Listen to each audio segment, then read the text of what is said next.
여러분을 환영하고 축복합니다. 말씀 하나를 먼저 읽고 시작하려고 합니다. 시편 119편에서 9절에서 14절 말씀입니다. 청년이 무엇으로 그의 행실을 깨끗하게 하리이까? 주의 말씀만 지킬 따름이니이다. 내가 전심으로 주를 찾았사오니 주의 계명에서 떠나지 말게 하소서. 내가 주께 범죄하지 아니하려 하여 주의 말씀을 내 마음에 두었나이다. 찬송을 받으실 주 여호와여, 주의 율례들을 내게 가르치소서. 주의 입의 모든 규례들을 나의 입술로 선포하였으며 내가 모든 재물을 즐거워함과 같이 주의 증거들의 도를 즐거워하였나이다. 아멘. 시편의 위의 말씀이 우리의 고백이 되길 소망합니다. 우리 다 함께 찬양합시다. 보소서 주님, 보소서 주님, 나의 마음을 선한 것 하나 없습니다. 그러나 내 모든 것 주께 드리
주님 마음 내게 주소서.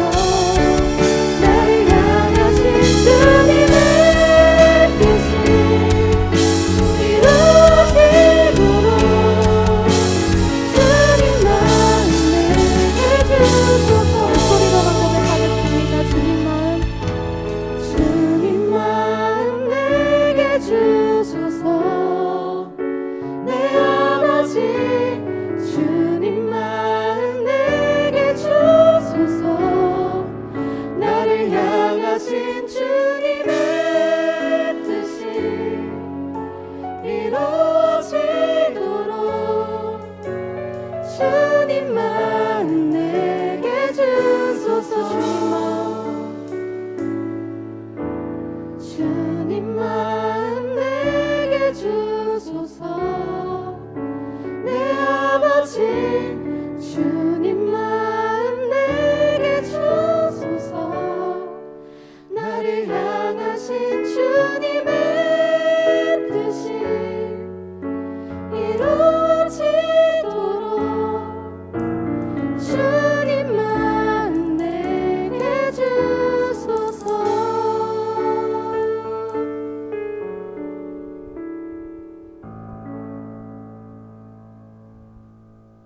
따스한 손으로 끌어안아 주시네.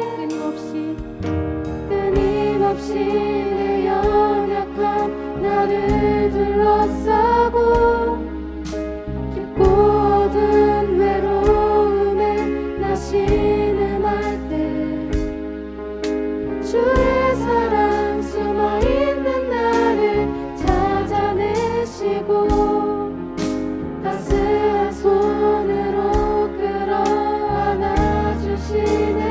다함없는 주의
유대를 떠나사 다시 갈릴리로 가실새 사마리아를 통과하여야 하겠는지라.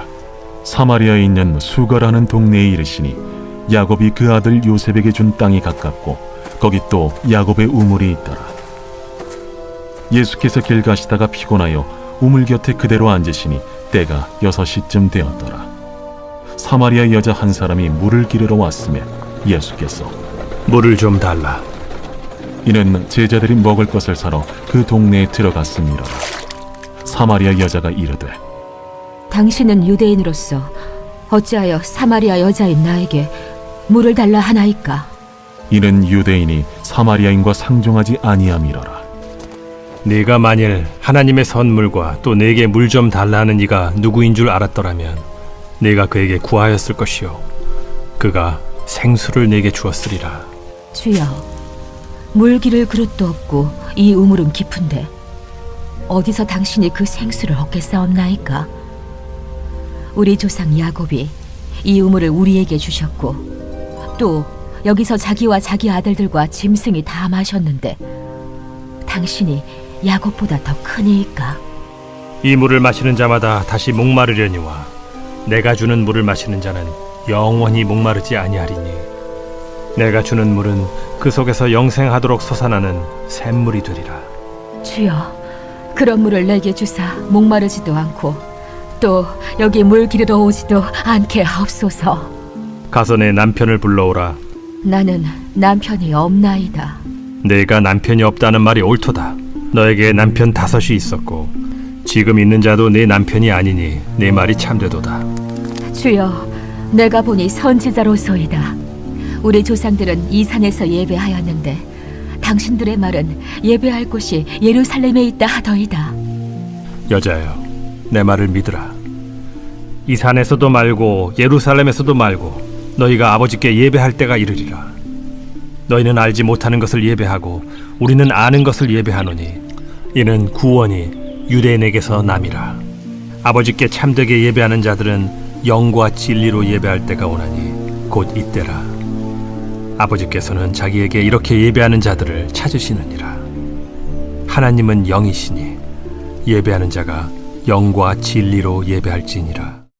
예배에 대해서 묻다라는 주제로 말씀을 전하고자 합니다. 지난주에 말씀을 드렸습니다. 초대교회의 예배의 원형을 살피면서 초대교회가 드린 예배, 예수님이 제정하신 그 예배에 서로 모여서 성전에서 떡을 떼고 나누고 찬송하고 강론하고 그리고 교제를 나누고 기도했다라는 그런 예배의 요소들이 열거되어 있는데 지금도 여전히 그렇게 초대교회 예배의 원형을 따라서 예배를 드리고 있다라는 것을 아무도 부정할 수가 없습니다.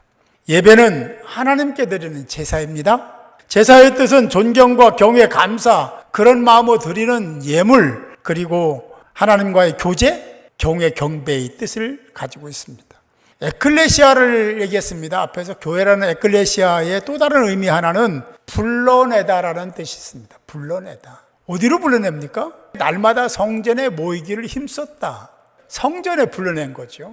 예배란 그런 가치가 먼저 형성돼야 된다는 얘기를 할 수가 있죠. 하나님께 드리는 예배는 부르심에 대한 응답이고 그것이 바로 신앙의 한 모형이고 그 신앙의 모형이 바로 예배다 하는 얘기를 말씀드릴 수 있습니다. 하나님이 기뻐하시는 예배는 어떤 예배일까요? 오늘 말씀을 생각하면서 예배를 생각하며 말씀을 들었으면 좋겠습니다. 예수님은 갈릴리로 가시기 위해서 사마리아를 통과하시게 되죠. 이미 잘 알고 있는 바와 같이 종교적 갈등 때문에 이스라엘과 유대는 서로 반목하고 있었습니다. 그래서 유대인들은 사마리아 사람들과 상종도 하지 않았고 그 땅에 들어가지도 않았습니다. 갈릴리로 가려면 동편을 통해서 이렇게 돌아갔습니다. 그 땅을 밟지 않으려고 그런 거죠. 교제하지 않으려고 그렇게 했던 거죠. 어쨌든 예수님은 그럼에도 불구하고 그 불문율을 어기고 사마리아로 들어가셨습니다. 왜 들어가셨을까? 이유, 목적이 뭘까? 예수님은 소가성 물가에서 물을 길러온 한 여인을 만나면서 대화를 시작합니다. 물을 달라. 예수님은 그 여인과의 대화에서 어쩌면 어떤 면에서는 그 여인이 말하는 것과는 좀 다른 동문서답과 같은 말씀도 하셨습니다.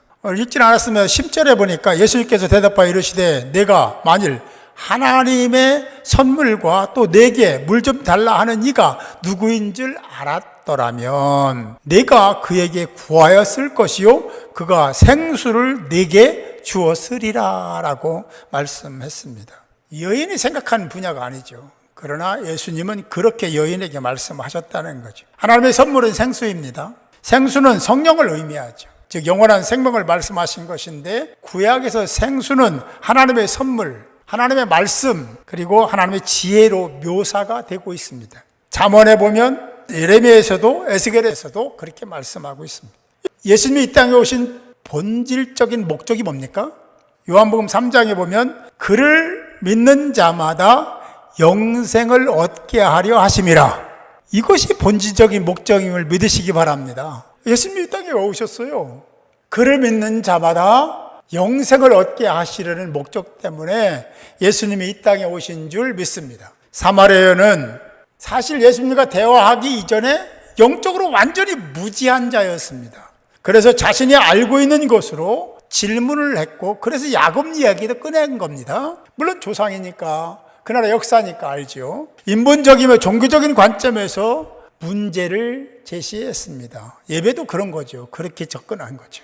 예수님은 야곱과 자신이 주는 물을 비교하시면서 영생을 설명하셨습니다. 예수님과 교제 과정 속에서 이 여인은 아하, 이분이 범상한 분은 아니구나 하는 것을 알고 선지자라고 표현을 했죠. 이 말씀은 사실 이 여인에게는 굉장한 반전이 일어나는 순간이었습니다. 예수님께 예배에 대해서 조금 더 차원이 다른 얘기를 하기 시작합니다. 예수님, 예배가 그리심산에서도 드리고 예루살렘에서도 드리는데 어떤 예배가 참 예배냐는 의미로 질문을 하죠. 이에 대해 예수님은 그리심산도 예루살렘에서 드리는 예배도 아니다 라고 했어요. 이 말씀을 예배 장소가 중요하지 않은 것처럼 곡해하는 해석자들도 없지 않습니다. 그런 신학자들도 있죠. 그래서 온라인 예배가 온전한 예배처럼 얘기 위해서는 이 본문을 가져다가 얘기하고 해석하는 사람들이 많이 있습니다. 그러나 저는 동의하지 않습니다. 이 말씀이 기록된 근본적인 원인은 예배 대상에 대한 것을 얘기하고 본질적인 잘못된 부분을 고치고 그 부분에 집중해서 예배를 드려야 된다는 의미를 얘기한 거지 장소가 중요하지 않다라고 한 적이 없습니다. 여기 장소가 중요하다는 게 아니에요. 여기 이 배경에는 이스라엘과 유대인들이 반목한 기간이 엄청나게 깁니다. 그들이 서로 미워하고 반목하고 상종 안 하고 교제 안 하고 그런 기간이 200여 년이나 됐습니다. 그러니까 얼마나 골이 깊겠어요. 그런 상태에 서로 미워하고 시기하고 질투하고 공격하고 반목하고 상종 안 하고 그런 가운데 드리는 예루살렘 예배가 하나님 앞에 합당한 예배일까? 그리심산에서 드리는 예배가 하나님이 받으시는 예배일까? 지금 이야기하는 것은 그리심산에서도 아니고 예루살렘에서 아닌 건 둘 다 안 받겠다는 거예요. 예배가 아니라는 거죠. 그러면서 예수님이 말씀하신 게 뭡니까? 더 중요한 게 있는데 그것을 지키고 행하고 그런 마음, 태도, 자세를 가지고 예배를 드려라 하면서 얘기하신 게 뭐예요? 예전 성경은 신령과 진정으로, 오늘 말씀에서는 영과 진리로 예배를 드려야 된다. 그것이 본질이다 라고 말씀을 하고 있습니다. 영과 진리로 예배를 드리는 것이 중요하지 그리심산에 드리는 예배가 옳다, 예루살렘에 드리는 예배가 바른 것이다 라고 하는 것이, 그런 싸움이 뭐가 중요하냐. 그게 하나님이 인정하시는 장소라면 어느 곳에서든 예배 드리는 게 옳지 그거 갖고 싸워 200년 동안 싸워? 말이 안 되는 거죠. 그런 배경을 안고 보면 이 부분을 해석을 달리 해야 되지 않을까 하는 생각을 하는 겁니다. 여러분, 가정에서 예배 드리는 것이 영과 진리로 드리는 예배, 직장에서 드리는 예배가 영과 진리로 드리는 예배가 될 수 있을까? 여기 와서도 조차 영과 진리로 예배를 드리지 못하는 사람들이 참 많은데, 그렇죠? 교회에 예배를 드리러 나오는 준비하는 그 자체가 예배입니다. 거기서부터 시작되는 거죠. 예배를 드리기 위해서는 많은 헌신이, 희생이 있어야 됩니다. 희생 없이, 헌신 없이 예배 드릴 수가 없습니다. 우리 아이들이 지금은 못 갑니다만 여름 수련회를 떠나잖아요. 그러면 수련회 가서 은혜를 많이 받아요. 여기 계신 여러분도 수련회 가서 은혜 받으신 경험이 있는 분들도 계실 겁니다. 거기 가면 은혜를 받아요. 왜 거기 가서만 은혜 받을까? 여러분, 이 장수를 세상에 있는 모든 것을 등지고 떠나는 자체부터 구별입니다. 하나님께 예배드리는 것이 그런 거예요. 여기 나오는 자체가 그것을 내려놓고 희생하고 헌신하고 시간도, 그렇죠? 여기 올라가면 얼마나 준비를 많이 합니까? 이제 머리 안 감고 올라오신 분은 거의 없잖아요. 그죠? 머리 만지고 화장도 하고 옷도 이렇게 깔끔하게 빨래해서 데려 입고 나오신 거 아닙니까? 그 자체가 하나님의 인정이 되기 시작하는 거예요. 대면 예배와 비대면 예배는 같지 않습니다. 비대면 예배를 통해서 그들도 터치해야 될, 어쩔 수 없는 사람들을 터치하는 것은 우리가 당연히 해야 될 일입니다. 우리 온라인 교회 하잖아요. 그러나 비대면 예배가 대면 예배처럼 될 수는 없습니다. 대면 예배 드릴 수 있는 분은 대면 예배를 드려야 될 줄 믿습니다. 제가 오늘 말씀을 다시 한번 읽어드리려고 합니다. 하나님의 관점에서 나는 출발하고 거기에서 말하기 시작하고 그렇게 그런 태도를 가지고 신앙생활하는지를 점검하면서 들으시기 바랍니다. 아버지께 참되게 예배하는 자들은 영과 진리로 예배할 때가 오나니 그랬습니다. 그리고 이어서 곧 이때라 아버지께서는 자기에게 이렇게 예배하는 자들을 찾으시느니라 했습니다. 영과 진리로 예배하는 자, 그들을 참되게 예배하는 자들이라고 했습니다. 그들이 예배하는데 영과 진리로 예배할 때 하나님은 그들을 그냥 두지 않겠다는 겁니다. 그들을 만나주시겠다는 거죠. 하나님은 영이시니 예배하는 자가 영과 진리로 예배할지니라. 그냥 와서 앉아있다 가는 것이 무슨 예배입니까? 그 예배 아닙니다. 영과 진리로 예배하는 게 진짜 예배고 참 예배인 줄 믿습니다. 그렇게 예배 드릴 때 하나님이 기뻐하시는 거예요. 그럴 때 주님이 찾으시는 겁니다. 그래 영적 교제가 이루어지는 거예요. 유대인과 이스라엘이 같이 붙어 있다고 해서 그게 같은 민족이 아니었습니다. 서로 반목하고 미워하고 시기하고 질투하면서 드리는 예배가 예루살렘 교회 예배였고 그리심산 교회 예배였습니다. 그래서 주님 책망하신 거예요. 다 아니다. 예루살렘에서도 아니고 그리심산에서도 아니다. 영과 진리로 드리는 예배가 하나님이 받으시는 예배다. 예배의 대상이 하나님이신데 하나님이 받으시지 않는 예배 드려서 무슨 소용이 있겠느냐. 하나님이 받으시는 예배로 예배를 드려야 된다. 그게 뭐냐? 영과 진리로 예배를 드려야 된다라고 말씀하신 거죠. 오늘 말씀을 보면서 장소는 중요하지 않아, 이렇게 얘기하는 것은 넌센스입니다. 장소 중요합니다. 왜? 그 자체가 헌신이고 희생이니까. 그러나 주님이 말씀하신 것은 그 장소보다 더 중요한 것은 영과 진리로 드리는 예배다라고 말씀하셨다는 것을 꼭 기억할 수 있기를 바랍니다. 성경에 보면 장소는 중요하지 않다는 얘기가 없습니다. 그러나 장소가 중요하다는 것은 곳곳에서 얘기하고 있습니다. 그 의미를 담고 있다는 거죠. 그 예배는 영과 진리로 드리는 예배인데 영과 진리로 드리는 예배를 하나님은 기뻐하신다. 사랑하는 성도 여러분, 우리의 입장이나 처지나 편리나 인본을 앞세워 예배를 드리지 않기를 바랍니다. 하나님의 관점에서, 하나님의 입장에서 인정받을 수 있는 예배를 드려야 되는 거죠. 하나님이 기뻐하시는 예배, 헌신과의 희생이 묻어나는 예배, 그리고 영과 진리로 드리는 예배를 사모하시고 부탁하건대 제발 그런 예배, 하나님이 받으시는 영적 예배자가 돼서 하나님과 소통하시고 하나님의 은혜를 누리고 하나님의 사랑을 받는 복된 저와 여러분이 될 수 있기를 주님의 이름으로 축원합니다. 지금은 우리 주 예수 그리스도의 은혜와 아버지 하나님의 만극하신 사랑하심과 성령의 감화 감동되주 충만의 역사하심이 오늘 말씀을 들으며 그렇게 온전한 예배자가 돼서 참 예배자가 돼서 하나님과 교제권을 이루고 세상에 파송돼서 하나님의 기쁨이 되고자 하는 사랑하는 성도 한 사람 한 사람의 머리 위에 저들의 가정과 직장과 자손과 기업과 하는 모든 일들 속에 그리고 이 교회 공동체와 교단과 민족 위에 이제로부터 영원토록 함께 하옵시기를 간절히 축원하옵나이다.